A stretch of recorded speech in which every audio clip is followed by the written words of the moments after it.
program studi pendidikan masyarakat Fakultas Keguruan dan Ilmu Pendidikan dengan NIM 2405126226. Di sini saya akan menjelaskan mengenai pengelolaan pemasaran pendidikan. Pengelolaan pemasaran pendidikan di era krisis. Dalam era krisis multidimensi, pendidikan menjadi fokus utama dengan biaya yang terus meningkat. Pendidikan dianggap sebagai investasi masa depan, memerlukan perspektif yang tepat untuk mengatasi kesenjangan pendekatan solusi. Fenomena sekolah baru yang bermunculan menambah kompleksitas pilihan bagi masyarakat. Pemasaran pendidikan harus memahami konsep jasa pendidikan yang masyarakatkan produk, standar, sasaran jelas, jaringan, dan tenaga pemasaran. Pentingnya pemasaran dalam pendidikan adalah untuk menciptakan kepuasan pelanggan dengan sekolah yang berorientasi pada nilai dan manfaat yang dirasakan siswa. Penyelenggaraan pendidikan dituntut semakin profesional dalam mengelola sekolah, menghadapi persaingan yang ketat, sengit, dan juga tuntutan pasar yang kritis. Karakteristik jasa pendidikan dan kualitas sekolah. Karakteristik jasa pemasaran pendidikan adalah proses sosial untuk memenuhi kebutuhan melalui penawaran produk bernilai di bidang pendidikan.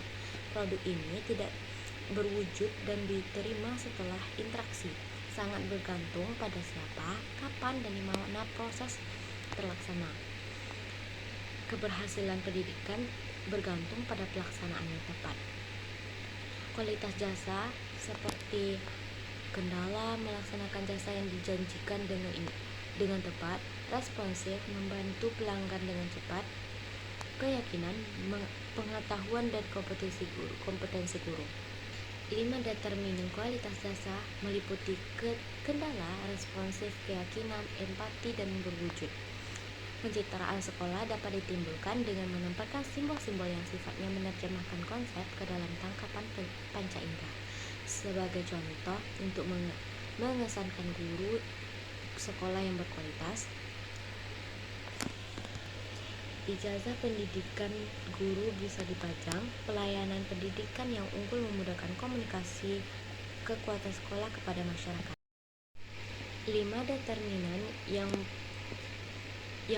menyangkut kualitas jasa meliputi keandalan, responsif, keyakinan, empati, dan berwujud. Maksudnya di sini yaitu yang pertama, keandalan, yaitu kemampuan untuk melaksanakan jasa yang dijanjikan dengan tepat dan terpercaya. Dalam setiap realisasi, pelayanan sekolah hendaknya sesuai dengan apa yang telah dijanjikan. Selanjutnya, responsif, yaitu kemampuan untuk membantu pelanggan dan memberikan jasa dengan cepat. Kecepatan waktu juga harus diikuti oleh ketepatan waktu sehingga kualitas pelayanan tidak dikorbankan. Yang ketiga, ada keyakinan, yaitu pengetahuan dan kompetensi guru serta kemampuan mereka untuk menimbulkan kepercayaan dan keyakinan. Keyakinan pasar yang timbul merupakan suatu reputasi.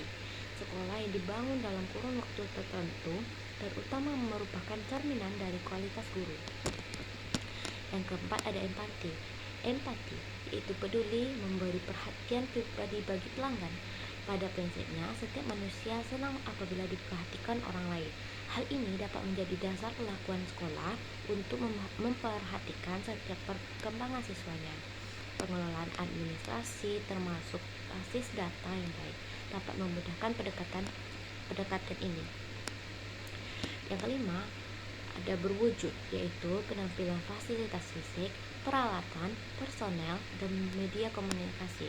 Umumnya, jasa pendidikan akan semakin terlihat baik ketika fasilitas fisik tersedia secara lengkap dan baik. Dan pada akhirnya, pencitraan sekolah dapat ditimbulkan dengan menempatkan simbol-simbol yang sifatnya menerjemahkan konsep ke dalam tangkapan panca indera. Sebagai contoh, untuk mengesankan guru sekolah yang berkualitas, ijazah pendidikan guru bisa dipajang, seperti yang saya katakan sebelumnya. Kesenjangan dan kepuasan pelanggan pendidikan. Kesenjangan yang sering terjadi adalah adanya perbedaan persepsi kualitas dan atribut jasa pendidikan.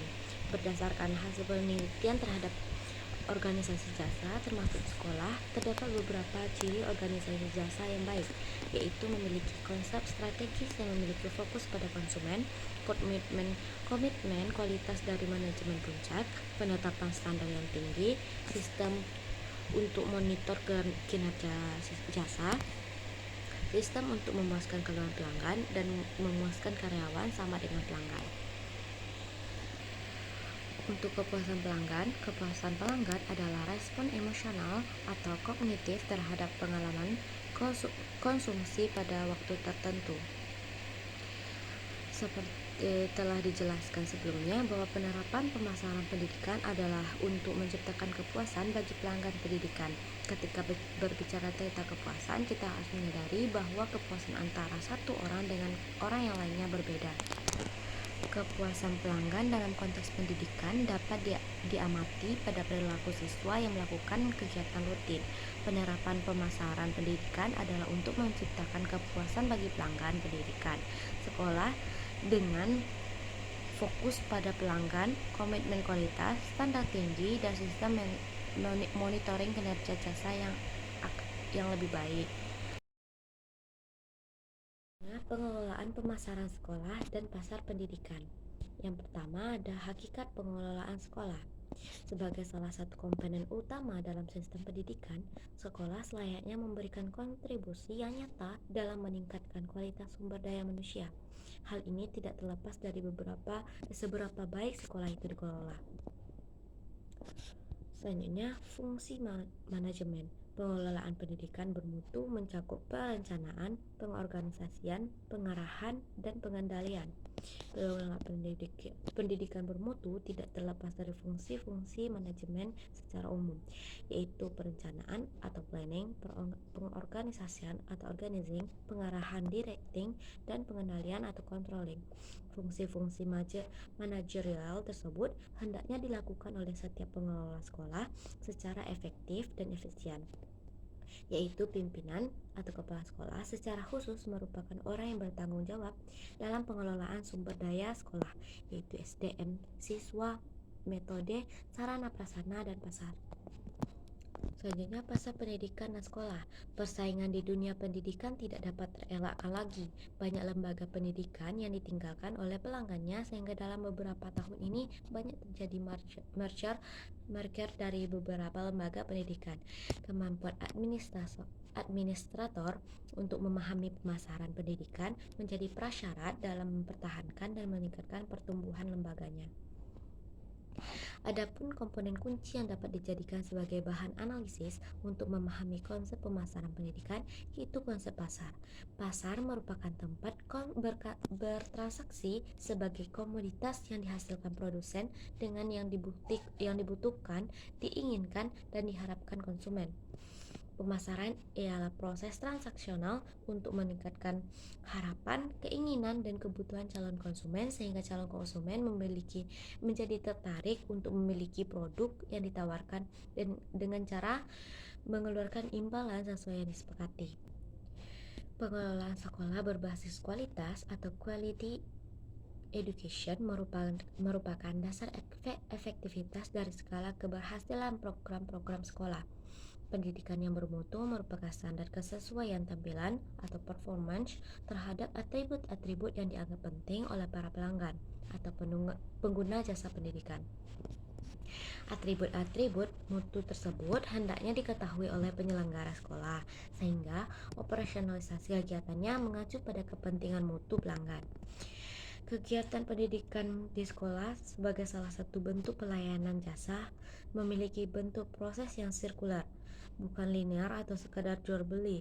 Dalam sistem pendidikan, sekolah hendaknya dapat memberikan inisiatif peran yang dapat memancing peran positif komponen sistem pendidikan lainnya seperti tergambar sebagai berikut.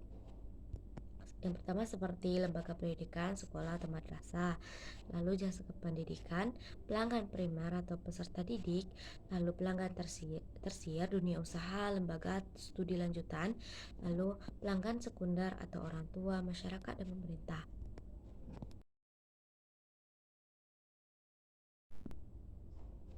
Selanjutnya, hakikat pemasaran dan batasan pemasaran pendidikan. Hakikat pemasaran pendidikan dan sekolah seperti diketahui bahwa lembaga pendidikan sekolah dalam perspektif marketing adalah lembaga yang kegiatannya melayani konsumen berupa siswa dan masyarakat umum yang dikenal dengan stakeholder. Lembaga pendidikan pada hakikatnya bertujuan memberi layanan pihak yang dari layanan tersebut sebab mereka sudah membayar melalui berbagai hal seperti SPP, investasi bangunan, dana ujian, pajak, bantuan pemerintah kepada pihak sekolah untuk layanan pendidikan bagi warganya, dan lain sebagainya. Untuk ini ada 3 ketentuan seperti pelayanan, kepuasan, dan kualitas. Konsumen akan menuntut layanan yang tidak memuaskan. Mereka akan memerhatikan keadaan bangunan, ruang belajar, atap yang bocor, bangunan yang membahayakan keselamatan siswa, kebersihan, ketersediaan MCK, keamanan, dan lampu penerang. Kemudian tersedianya fasilitas papan tulis, kapus, spidol, teknologi pembelajaran, perpustakaan, karyawan yang santun, ramah, serta guru yang disiplin, berwibawa, menguasai materi pelajaran, mau menambah pengetahuannya, rajin mendengar informasi mutakhir, dan sebagainya. Semua akan bermuara pada sasaran memuaskan konsumen. Batasan pemasaran jasa pendidikan. Pemasaran atau marketing tidak diasumsikan dalam arti yang sempit, yaitu penjualan, tetapi memiliki pengertian yang sangat luas. Intinya, penerapan marketing tidak hanya berorientasi pada peningkatan laba,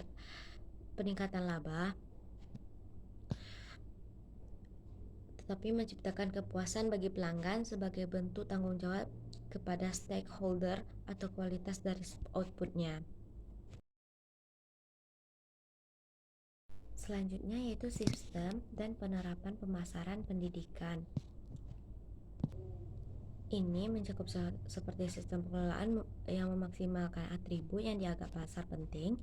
Yang kedua ada analisis bauran, memerhatikan karakteristik jasa pelayanan.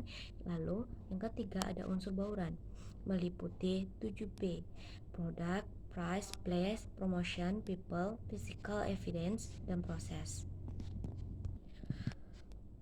Organisasi pendidikan hendaknya memiliki sistem pengelolaan manajemen yang dapat memaksimalkan atribut-atribut yang dianggap pasar sebagai atribut yang penting dalam sebuah institusi pendidikan.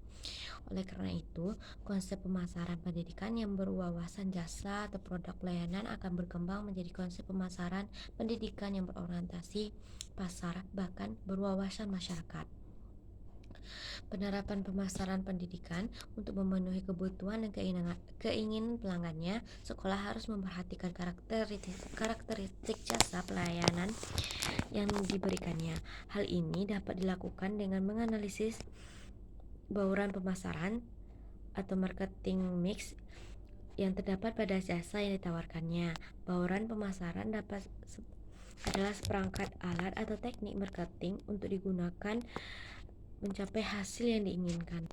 Unsur-unsur bauran pemasaran jasa yang digunakan untuk memasarkan sekolah adalah konsep 7P yang terdiri atas 4P tradisional yang digunakan dalam pemasaran produk barang, yaitu produk, jasa yang ditawarkan, price atau harga, strategi penentuan harga. Yang ketiga ada place atau lokasi atau tempat jasa yang diberikan. Yang keempat ada promotion atau promosi, cara promosi dilakukan. Ditambah dengan 3P khusus untuk pemasaran jasa, yaitu people atau sumber daya manusianya, kualitas, kualifikasi, dan kompetensi yang dimiliki oleh orang yang terlibat dalam pemberian jasa sekolah. Yang keenam ada physical evidence atau bukti fisik, sarana prasarana yang dimiliki, dan 7 proses manajemen layanan pembelajaran yang diberikan. Ketujuh unsur dalam bauran pemasaran jasa tersebut perlu dirancang sedemikian rupa sehingga dapat memuaskan pelanggan. Pemasaran pendidikan mempunyai 7 elemen pokok seperti yang telah dijelaskan tadi,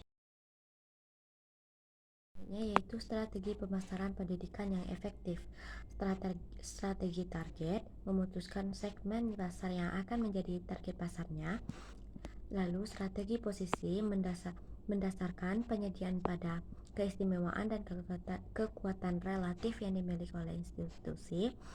Lalu strategi campuran mengidentifikasi unsur-unsur tertentu yang dapat dipromosikan oleh organisasi tersebut.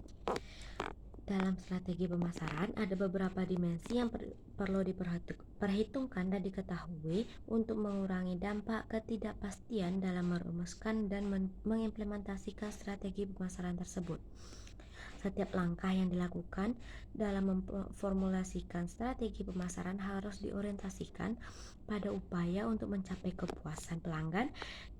Ini berarti bahwa proses yang ditempuh oleh setiap pihak dapat bermacam-macam sesuai dengan kesanggupan dan karakteristik masing-masing, tetapi tujuan akhirnya akan bermuara pada kepuasan pelanggan. Selanjutnya yaitu aksi praktis pemasaran. Yang pertama adalah membuat citra baik, membangun citra positif di hati masyarakat. Lembaga pendidikan harus berusaha menciptakan citra positif di hati masyarakat sehingga masyarakat dapat membuat keputusan untuk mendaftarkan putra-putri mereka masuk ke lembaga pendidikan tersebut. Pembentukan citra ini tidak dapat terbentuk secara cepat dan singkat sebab masyarakat bersifat sensitif dan kritis. Selanjutnya ada penerbitan majalah, wawancara pemerintah majalah secara matang. Penerbitan majalah berdasarkan publik sasaran yang dituju. Majalah dapat diklasifikasikan menjadi masalah intern atau internal magazine, extern atau external magazine, dan external internal magazine. Penerbitannya harus direncanakan secara matang, baik mengenai penentuan jenis majalah, penentuan pamret, staf redaksi, biaya, kertas maupun percetakannya. Lalu ada media elektronik, memfungsikan radio, televisi, album lagu, dan sebagainya. Sekolah dapat mempromosikan lembaganya dengan cara memfungsikan media elektronik seperti radio, televisi, album lagu, dan sebagainya. Sebagai contoh, siswa SMP Alternatif Karya Thayyibah Surabaya membuat album lagu hasil karya mereka. Di samping itu, mereka juga telah bekerja sama dengan salah satu stasiun TV swasta untuk membuat film dokumenter yang menggambarkan tentang lembaga pendidikan tersebut. Lalu ada penyelenggaraan pameran menampilkan sesuatu yang berbeda dari yang lainnya. Menampilkan sesuatu yang berbeda dari kontemporer. Pameran merupakan cara paling efektif untuk penerangan dan pendidikan. Dalam penyelenggaraan pameran, usaha membangkitkan atau menarik perhatian merupakan hal yang urgent, karena bagaimanapun bagusnya sekolah yang dipamerkan, jika publik tidak menaruh perhatian dan ketertarikan, semua usaha akan sia-sia. Untuk itu, dalam menyelenggarakan atau meningkatkan atau mengikuti pameran, sebuah sekolah hendaknya menampilkan sesuatu yang berbeda dari kompetitornya, misalnya dengan menampilkan grup nasyid sekolah atau pesantren. Pada hakikatnya, pemasaran sekolah dapat menggunakan berbagai macam media yang dianggap mendukung terwujudnya tujuan pemasaran sebagaimana yang diinginkan. Untuk itu, dalam menyelenggarakan atau mengikuti pameran, sebuah sekolah hendaknya menampilkan sesuatu yang berbeda dari kompetitornya, misalnya dengan menampilkan grup nasyid sekolah atau pesantren, ataupun membuat lagu dari hasil karya orang dari lembaga tersebut ataupun dari masyarakat yang ada di lembaga tersebut.